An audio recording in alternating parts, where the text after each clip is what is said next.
লাঞ্চের টাইম হয়েছে আপনার একটার পর পর আগুনটা লাগছে। তো এখন বাজে কয়টা? এখন বাজে 9:30। হ্যাঁ, তবে হাস্যকর বিষয় যেটা হচ্ছে আপনার ওই যে বাণিজ্য উপদেষ্টা না, বাণিজ্য উপদেষ্টাই তো, বাণিজ্য উপদেষ্টা বলে গেছে আগুন নাকি পুরোপুরি নিয়ন্ত্রণে আছে। তো কিভাবে নিয়ন্ত্রণে? আমরা তো শুরুটা আমরা দেখছি, শেষটাতেও আমরা আছি, আমরা দেখতেছি নিয়ন্ত্রণে কোথায় নাই তো, সব পুরা শেষ। এখন এসে বলেছে নিয়ন্ত্রণে। মালামাল যা আছে ভাই, এখানে কোটি কোটি টাকার মাল, সব মাল নষ্ট হয়েছে। প্রথম কিন্তু প্রথম চান্সে আগুনটা লাগছে এই সাইড থেকে, কুরিয়ার গেট থেকে আগুনটা লাগছে।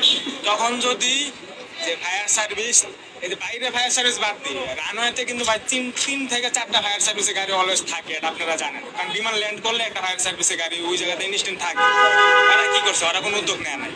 প্রথম চান্সে ওরা কোনো উদ্যোগ নেয় নাই, নিলে আগুনটা বড় হইতো না। আর বড় যেহেতু হয়ে গেছে, ফায়ার সার্ভিসের গাড়িগুলো বাইরে আটকানোর কি দরকার ছিল?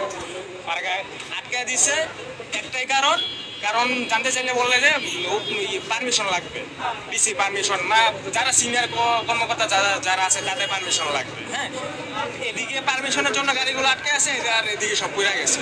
যদি এমনটা হইতো, শুরুটা হয়েছে কুরিয়ার গেট থেকে শুরু হয়েছে, হ্যাঁ, তখন যদি 1 নাম্বার গেটটা যদি খুলে দিত, 1 নাম্বার গেটে কিছু মাল আছে আমরা বের করে ফেলতে পারতাম। যেহেতু একটা সরকারি কাজ, সরকারের লোকেরই পারতো এটা করতে। ঠিক আছে, এটাও ওরা করে নাই, গেট বন্ধ রাখছে। আমাদের কিছু স্টাফরা যায় গেট একটা ভাঙছে। হ্যাঁ, মানে এগুলো হচ্ছে কি, এগুলো করছি আমরা করছি। আর হচ্ছে যদি 1 নাম্বার গেটটা যদি এটা যদি গেট খুলে দিত, তাহলে প্রথম আগুন এত বড়